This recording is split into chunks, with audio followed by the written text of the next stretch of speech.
The alien ship appeared at the edge of Earth's solar system on a quiet Tuesday morning. Captain Jake Harrison was drinking his third cup of coffee when the alert came through the communication system at Aegis Station.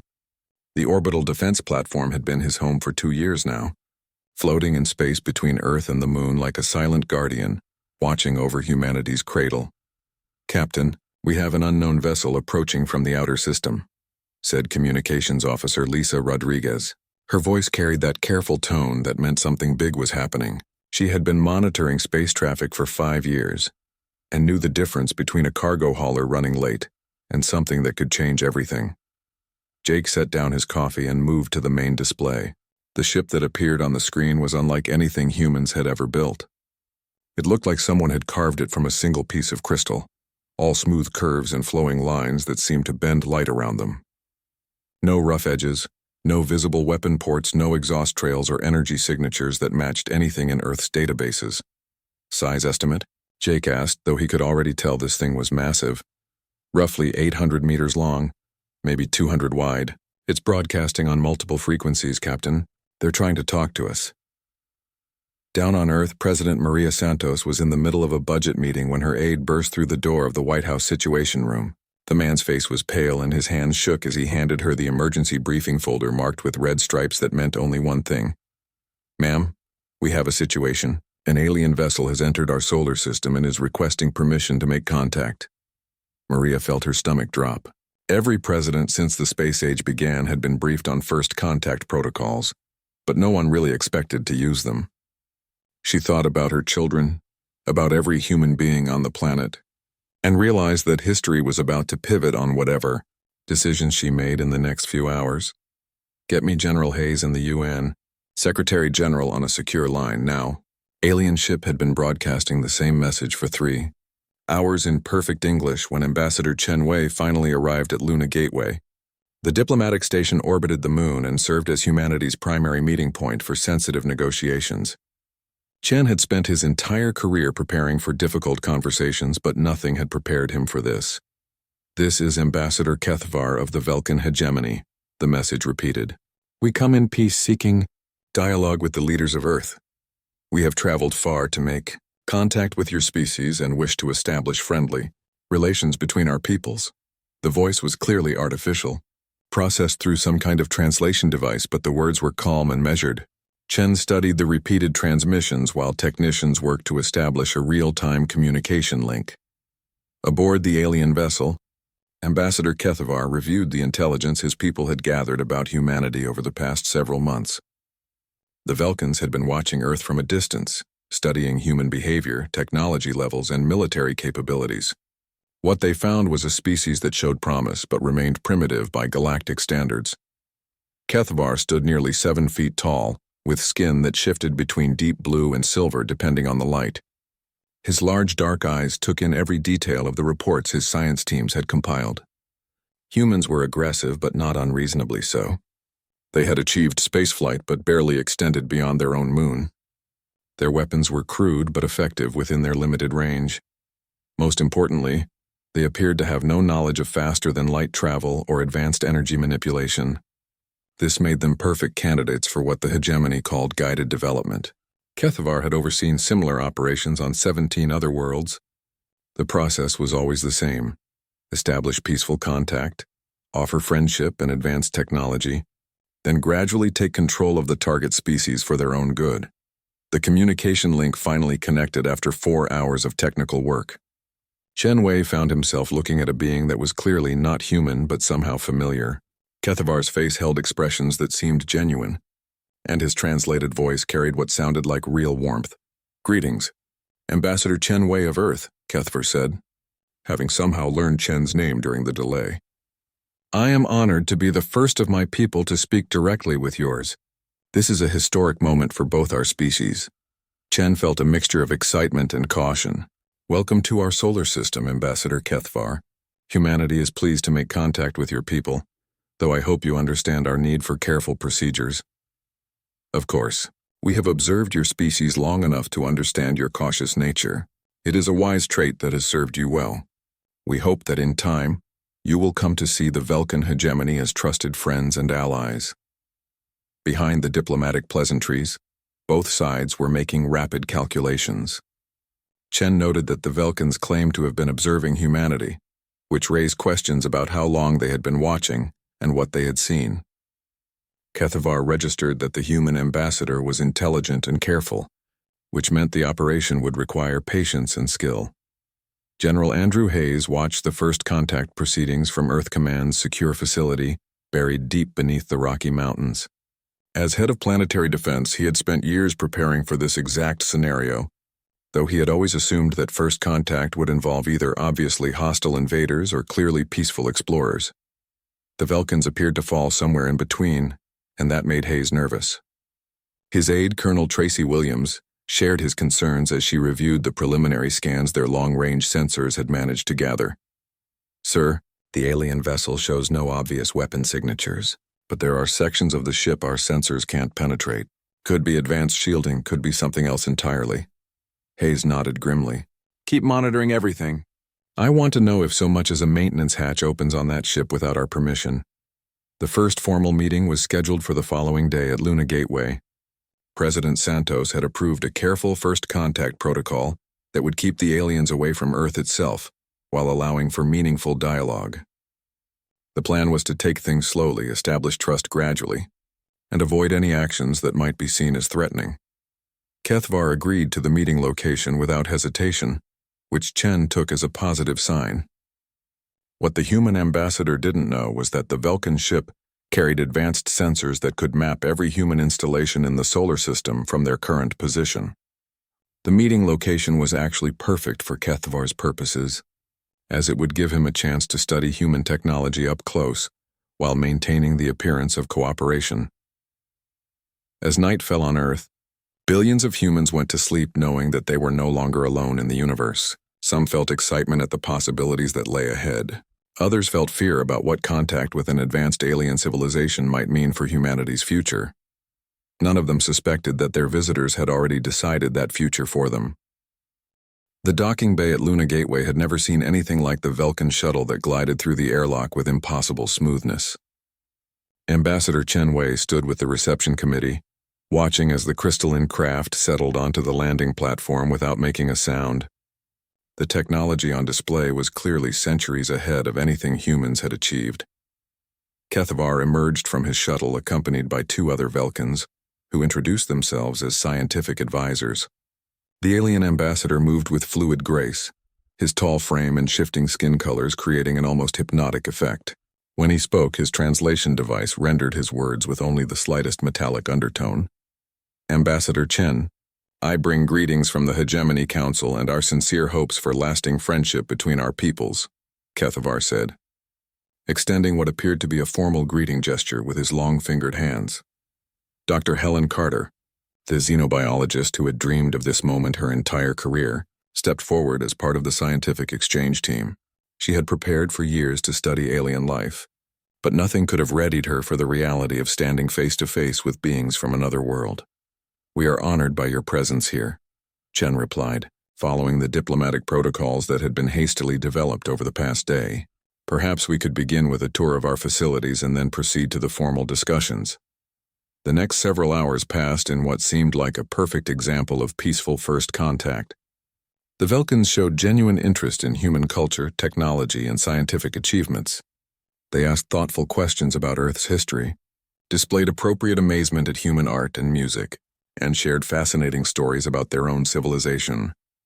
Kethavar's scientific advisor, a being called Meshra, spent extended time with Dr. Carter discussing comparative biology and the mathematical constants that seem to govern life throughout the galaxy.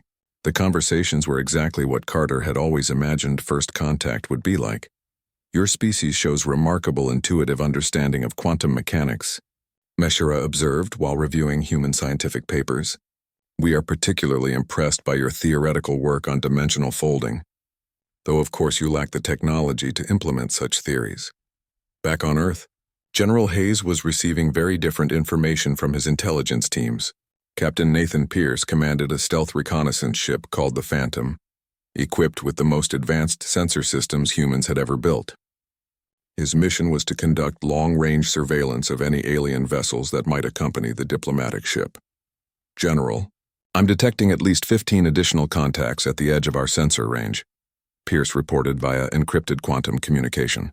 These vessels are much larger than the diplomatic ship and are maintaining perfect formation patterns. Colonel Williams reviewed the sensor data with growing concern. The alien fleet was positioned in a way that would allow them to strike multiple targets throughout the solar system simultaneously if they chose to attack. Sir, their positioning suggests military doctrine, not a peaceful escort formation, Williams told Hayes. If these are warships, we're looking at firepower that could overwhelm our entire defense grid. Hayes felt the familiar weight of command responsibility settling on his shoulders. Every instinct developed over 30 years of military service told him something was wrong. But the diplomatic proceedings were going smoothly, and the aliens had shown no hostile intentions. Meanwhile, at Luna Gateway, the cultural exchange sessions continued with apparent success. The Velkans shared holographic recordings of their homeworld, a beautiful planet with crystal cities that seemed to grow from the landscape itself. They described their government as a peaceful hegemony, dedicated to bringing order and prosperity to the galaxy through cooperation and mutual understanding. Ambassador Chen found Kethvar to be a skilled negotiator who seemed genuinely interested in establishing positive relations. They discussed potential trade agreements, cultural exchange programs, and even the possibility of sharing certain technologies that could benefit both species. The hegemony has encountered many species throughout our expansion across the galaxy, Kethvar explained during one session. We have learned that cooperation and guidance produce far better results than conflict or isolation. We hope that humanity will choose to join our growing community of allied worlds. Dr. Carter was taking detailed notes on everything the Velkans shared about their civilization, but she began to notice small inconsistencies in their stories. When she asked specific questions about their homeworld's location, the answers were always vague. When she inquired about their government structure, the description seemed almost rehearsed rather than natural. The breakthrough came when Captain Pierce managed to get close enough to the alien fleet to conduct detailed energy scans without being detected. His ship's advanced stealth systems allowed him to position the Phantom within scanning range of the nearest Velkan vessel. General, these are definitely military ships, Pierce transmitted. I'm reading weapon systems that make our most advanced battleships look like patrol boats. The energy signatures indicate they could glass entire continents from orbit. At the same time, Dr. Carter was conducting her own investigation into the Velkans' claims about their peaceful nature. She had access to Earth's deep space observation records and began cross-referencing the stories Kethvar had told about their previous contacts with other species. What she found made her blood run cold. Several of the civilizations the Velkans claimed to have peacefully contacted had simply vanished from all observable activity within months of first contact. Star systems that had shown signs of advanced technological civilizations went completely dark, as if their populations had simply ceased to exist. The pattern was consistent across multiple cases. First contact, followed by what appeared to be successful diplomatic relations, then complete silence. Dr. Carter realized she might be looking at evidence of systematic conquest disguised as peaceful expansion. General Hayes called an emergency meeting of the Joint Chiefs and key intelligence personnel. The evidence was mounting that humanity faced a threat unlike anything they had ever encountered. The aliens possessed overwhelming technological superiority and had positioned themselves to strike without warning. We need to assume this is a prelude to invasion, Hayes told the assembled officers. Begin implementing Contingency Plan 7 immediately, but keep all movements covert. We cannot let them know we suspect their true intentions. Contingency Plan 7 was humanity's most classified military protocol, designed for scenarios where Earth faced extinction-level threats. It involved activating hidden weapon systems, repositioning the space fleet, and preparing for asymmetric warfare against a technologically superior enemy. Admiral Betty Rodriguez, commander of the Solar Defense Fleet, began the delicate process of moving ships into better defensive positions without making it obvious what was happening. The fleet would appear to be conducting routine patrol operations while actually preparing for the fight of humanity's existence. On Luna Gateway, Ambassador Chen continued the diplomatic sessions, unaware that intelligence reports were painting a very different picture of Velkan intentions. Kethvar seemed genuinely pleased with the progress of negotiations and suggested that they begin planning a formal treaty ceremony. Perhaps we could arrange for your planetary leaders to attend such a ceremony, Kethvar suggested.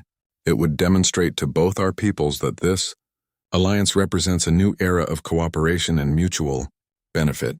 Chen thought this was an excellent idea and began making arrangements for President Santos and other world leaders to attend what would be billed as the most important diplomatic event in human history. Neither he nor Kethvar knew that Captain Pierce had just intercepted fragments of a coded transmission between the Velkin fleet and their home command. The message was heavily encrypted, but Earth's most powerful computers were working around the clock to break the code and discover what the aliens were really planning. The breakthrough came at 3 a.m. Earth time, when Captain Pierce's communication specialists finally cracked the Velkin encryption codes. The message that appeared on General Hayes's emergency display made his worst fears seem optimistic by comparison. Phase 2. Complete, the decoded transmission read. Human defensive capabilities assessed and cataloged. Orbital installations mapped. Population centers identified. Fleet positioning optimal for simultaneous strike operations. Awaiting authorization for Phase 3 implementation. Hayes stared at the message for a full minute before reaching for the secure communication device that would alert President Santos and the Joint Chiefs. Humanity had perhaps hours before the aliens revealed their true intentions, and Earth's entire defense strategy would need to be implemented immediately. Colonel Williams burst into the command center with additional intelligence that made the situation even worse. Sir, we've confirmed the identity of at least 3 star systems the Velkins claim to have peacefully contacted. All 3 show signs of massive population loss within 6 months of first contact. We're not looking at diplomatic conquest. We're looking at species termination. The emergency session in the White House Situation Room lasted only 20 minutes, but those 20 minutes changed everything. President Santos authorized the immediate activation of humanity's most secret military programs, including several projects that had been in development for over a decade. Operation Deep Strike is authorized, Santos declared, her voice steady despite the magnitude of what she was ordering. All hidden assets are to be activated immediately. We're not going to let our species go quietly into history. Admiral Rodriguez received her orders while the Solar Defense Fleet was conducting what appeared to be routine patrol exercises near Mars. Her flagship, the UES Constitution, looked like a typical human battleship to any external observer, but appearances could be deceiving. Like every ship in the fleet, the Constitution had been secretly modified with experimental weapon systems that had never been tested in actual combat. All ships, implement Protocol 7, Rodriguez commanded. This is not a drill. We are now at war with an enemy that believes we're helpless prey. Let's prove them wrong. At Luna Gateway, Dr. Carter was working through the night analyzing every piece of data the Velkins had shared about their civilization. The more she studied their claims, the more convinced she became that humanity was being systematically deceived. The scientific data they provided was accurate but incomplete. The cultural information seemed designed to make them appear benevolent, and their technology demonstrations were clearly intended to impress rather than inform. Ambassador Chen received the classified intelligence report at dawn and felt his world shift beneath his feet. Everything he had worked toward over the past week, every moment of optimism about humanity's future among the stars, had been built on lies. The aliens weren't interested in peaceful contact. They were preparing for conquest. The formal treaty ceremony was scheduled to begin in 8 hours, with world leaders already en route to Luna Gateway. Chen realized that the ceremony was likely intended to be the moment when the Velkins revealed their true intentions. With Earth's leadership gathered in one convenient location, aboard the Velkin command ship, War Marshal Thekmore reviewed the final invasion plans with cold satisfaction. The humans had performed exactly as predicted, gathering their leaders for what they believed would be a historic moment of interstellar cooperation. Instead, it would mark the beginning of their species' forced evolution under hegemony guidance. Fleet status report, Thekmore commanded his tactical officer.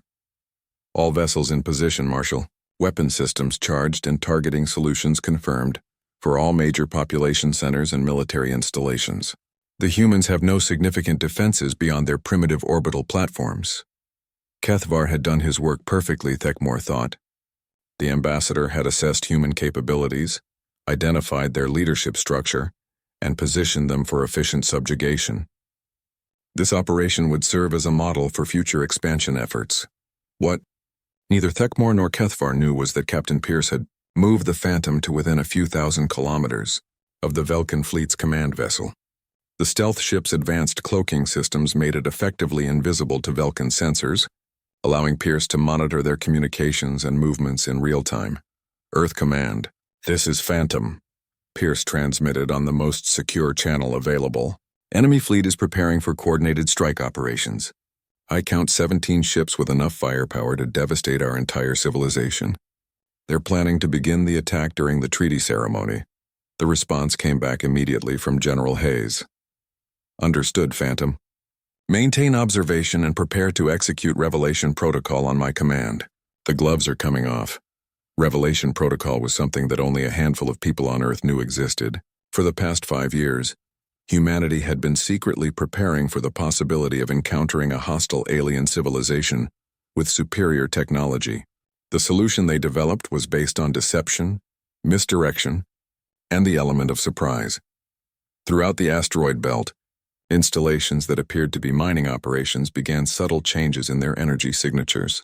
These facilities had been constructed to look like industrial sites to any external observer. But they were actually heavily armed weapons platforms designed to destroy enemy ships at extreme range. The key to humanity's defense strategy was making the aliens believe they knew everything about human capabilities while actually knowing almost nothing. Every piece of technology the Velkins had observed, every military installation they had identified, every defensive system they had cataloged was part of an elaborate deception designed to hide humanity's true strength. Dr. Carter made her own decision to act when she realized the scope of the alien deception. During what was supposed to be a routine scientific exchange session with Mashira, she began asking pointed questions about the disappeared civilizations. Your historical records mention the Altarians as a species that joined the hegemony peacefully, she said, watching the aliens' reaction carefully. Yet our deep space observations show that the Altarian system has been completely silent for the past 18 months. No communications, no energy signatures, no signs of any technological civilization at all. Meshira's response was smooth, but Dr. Carter caught the slight hesitation before he spoke. The Altarians chose to focus their development inward, reducing their external communications as part of their cultural evolution under hegemony guidance. It was a lie, and they both knew it. Dr. Carter realized that she was probably looking at a being who had participated in genocide on an interstellar scale, and that humanity was next on their list. Ambassador Chen received authorization to implement Emergency Protocol 1, which meant that the treaty ceremony would proceed as planned, but with Earth's leaders participating via secure holographic projection rather than being physically present at Luna Gateway. The aliens would still believe they had humanity's leadership gathered in one place, but the actual people would be safely distributed across multiple secure locations. The final piece of the puzzle fell into place when intelligence analysts finished their analysis of Velkin fleet movements over the past week. The alien ships had been systematically positioning themselves to attack every major population center on Earth simultaneously, while cutting off escape routes to the outer colonies. It was a textbook invasion plan designed to decapitate human leadership, destroy defensive capabilities, and terrorize the population into submission in a single, coordinated strike. The aliens had probably used the same strategy dozens of times on other worlds. As the morning of the treaty ceremony dawned, both sides were preparing for what they knew would be the most important confrontation in human history. The Velkins believed they were about to add another conquered species to their empire. Humanity was about to show them that some prey fought back with teeth sharper than predators expected.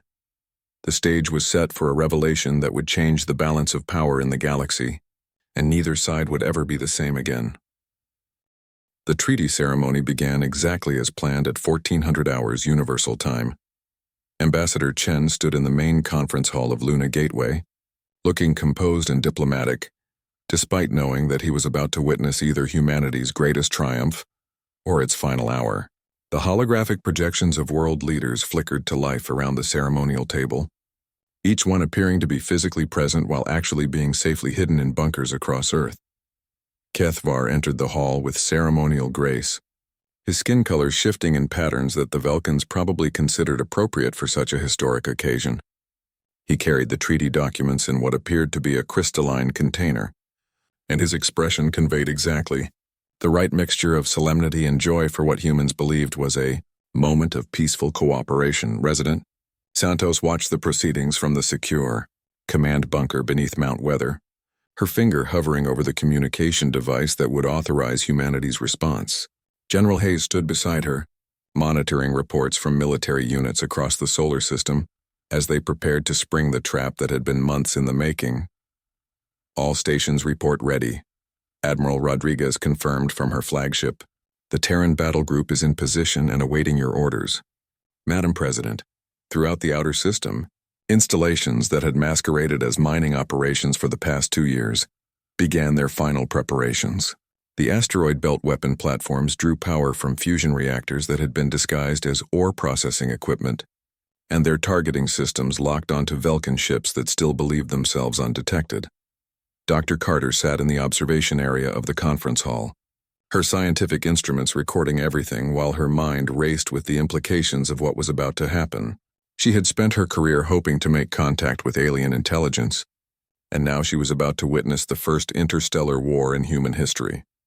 Today represents a new chapter in the history of both our species, President Santos began, her holographic image addressing the assembled delegates and the billions of humans watching the live broadcast. We welcome our new friends from the Velkan hegemony and look forward to a peaceful future among the galactic community. Kethvar's response was perfectly crafted for the moment, his translated voice carrying what sounded like genuine emotion. The hegemony extends its protection and guidance to humanity. Together we will forge bonds that will last for millennia and bring prosperity to both our peoples. As the two leaders reached for the ceremonial pens that would sign the treaty, Kethvar made a subtle gesture with his left hand. Throughout the outer solar system, 17 Velkan warships received their final attack authorization and began powering up weapon systems that could reduce planets to molten slag. The first sign that something had gone wrong came from the Velkan fleet's tactical officer.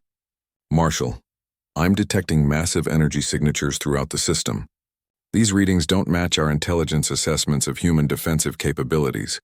War Marshal Thekmore studied his displays with growing confusion. The humans were supposed to have only primitive orbital defense platforms and a small fleet of fusion-powered ships. Instead, his sensors were showing power sources that rivaled hegemony military installations. At Luna Gateway, Kethvar's diplomatic mask finally slipped as the first reports reached him from the fleet. I regret to inform you that the Hegemony Council has decided that humanity requires direct supervision for your own development. Your species will be relocated to worlds where your growth can be properly managed. Ambassador Chen stepped back from the treaty table, his security detail moving to surround him, while his expression shifted from diplomatic courtesy to cold determination. And I regret to inform you that humanity has decided that your species requires a lesson in why you should never lie to humans about your intentions. The first shot of the war came from Captain Pierce aboard the Phantom. His stealth ship had been positioned within the Velkan formation for the past 6 hours. And when General Hayes gave the authorization, Pierce launched a full spread of antimatter torpedoes at point-blank range into the alien command ship. The Velkan shields absorbed the first few impacts, but antimatter was something they had not encountered before in their conquest campaigns. The exotic matter annihilated everything it touched, creating explosions that tore through their defensive systems like they were made of paper. Thekmore watched in horror as his flagship's hull began to buckle under damage that should have been impossible from primitive human weapons. All ships, emergency combat spread, he ordered. But his communications were already being jammed by systems that weren't supposed to exist in this backwater solar system. Throughout the asteroid belt, the hidden weapon platforms revealed their true nature as they opened fire with concentrated particle beams that had been secretly developed using theoretical physics the Velkans had dismissed as impossible. 3 alien ships were crippled in the first volley, their crews screaming in languages that translation devices couldn't process fast enough. Admiral Rodriguez smiled with grim satisfaction as the Solar Defense Fleet emerged from behind Mars, their ships dropping stealth fields that had hidden them from Vulcan sensors for the past week. All ships weapons-free. Let's show these invaders what happens when you threaten human families. The UES Constitution led the charge, her experimental plasma cannons tearing through space at velocities that made Vulcan return fire look like it was moving in slow motion. The fleet had been designed to appear primitive, while incorporating technology that pushed the boundaries of known physics. At Luna Gateway, Dr. Carter watched Kethvar's confident expression crumble as reports flooded in from his fleet. The alien ambassador had clearly expected this to be a simple mop-up operation against a species that couldn't possibly threaten the mighty hegemony. Impossible, Kethvar said, his translator struggling to render the emotion in his voice. Our intelligence indicated your species was centuries behind us in military development. Your intelligence was fed exactly what we wanted you to see, Chen replied with satisfaction. Every scan you conducted, every question you asked, every casual observation you made during our cultural exchanges was carefully managed to give you false confidence in your superiority. The tide of battle shifted decisively when humanity revealed its ultimate secret weapon. In the shadow of Jupiter, a structure that had been disguised as a deep space research facility began to move with purpose that had been hidden for over a year.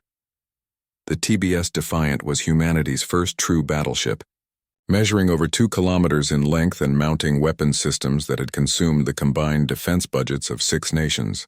Captain Ryan Foster had been handpicked to command the vessel that represented humanity's greatest technological achievement. All stations report ready for combat operations, Foster announced to his crew of 3,000. Cloak disengaging in 3 seconds. Let's introduce ourselves to our uninvited guests. The massive ship shimmered into existence like something from humanity's wildest science fiction dreams, its hull bristling with weapon systems that dwarfed anything the Vulcans had brought to the battle.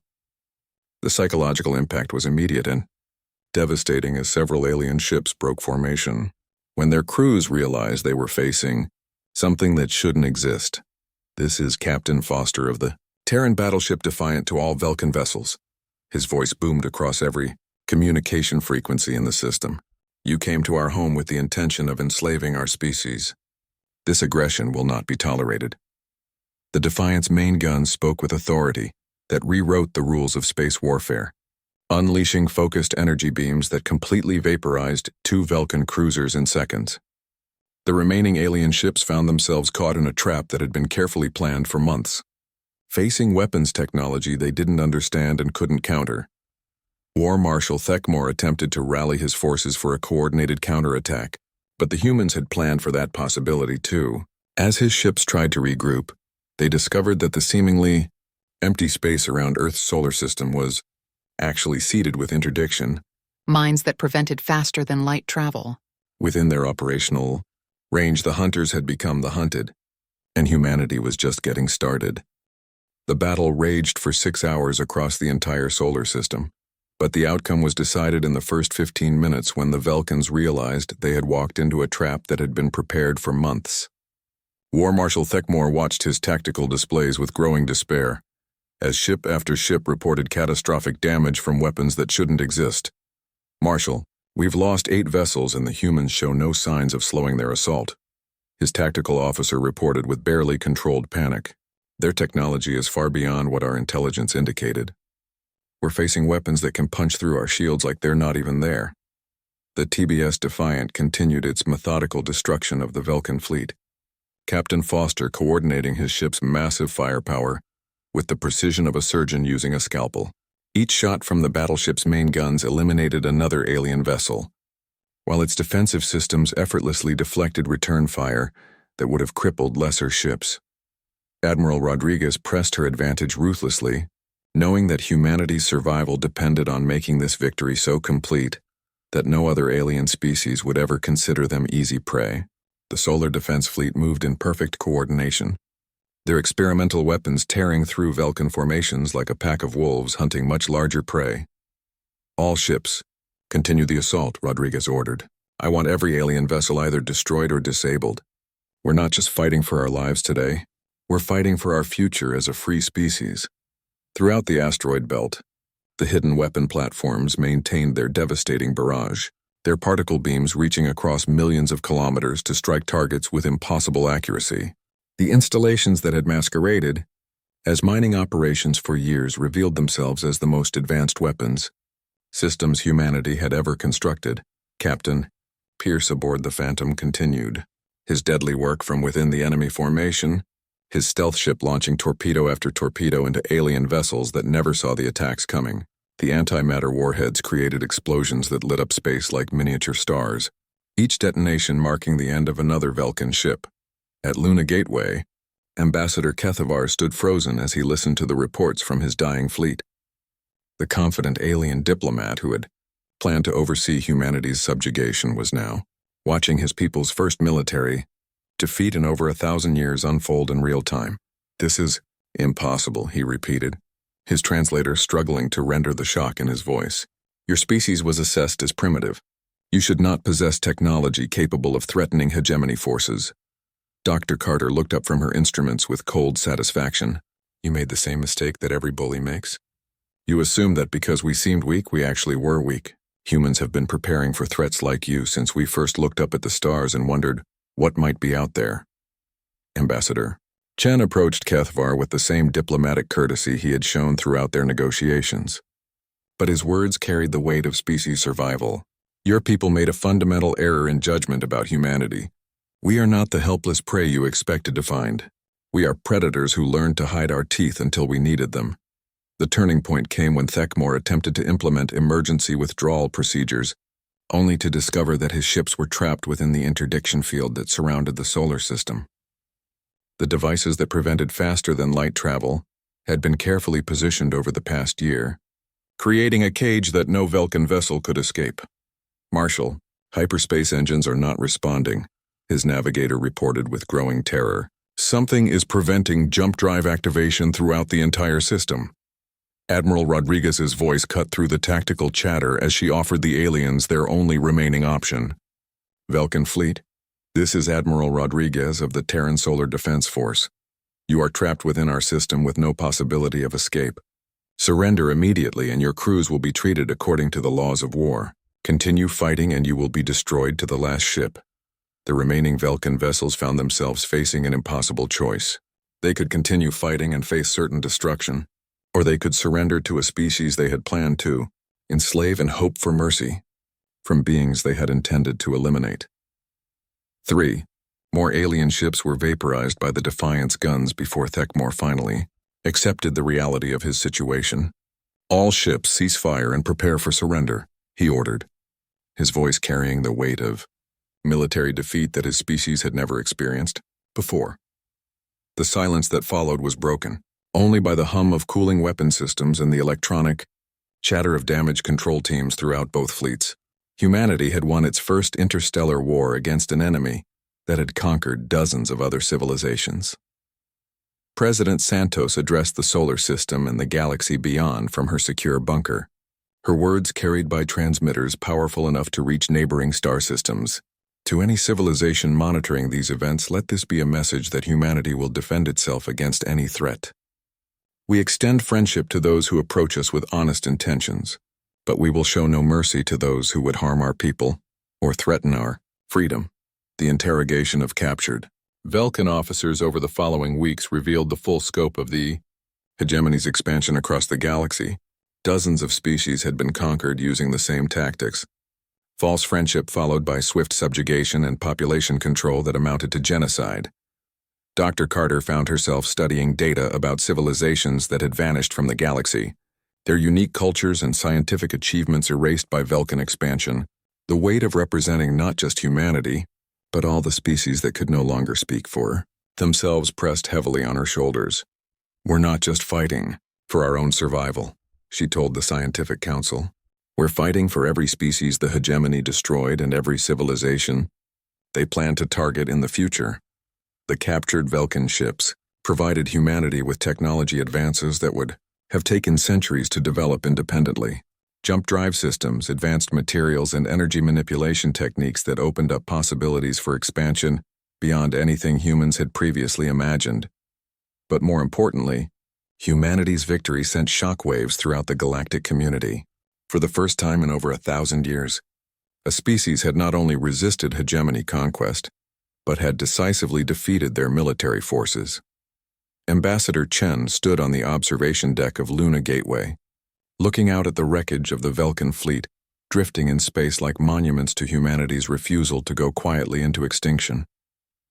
The stars that had once seemed distant and unreachable now beckoned as destinations for a species that had proven it could defend itself among the dangers of the galaxy. Captain Foster brought the Defiant into Earth orbit, the massive battleship's presence serving as both a symbol of human achievement and a warning to any other species that might consider humanity easy prey. The age of human expansion had begun, and the galaxy would never underestimate the species from the small blue planet again. The message was clear across the stars. Earth would not be conquered, humanity would not be enslaved, and any who threatened the survival of the human race would face the same fate as the Velkan hegemony fleet that now drifted as wreckage in the cold vacuum of space.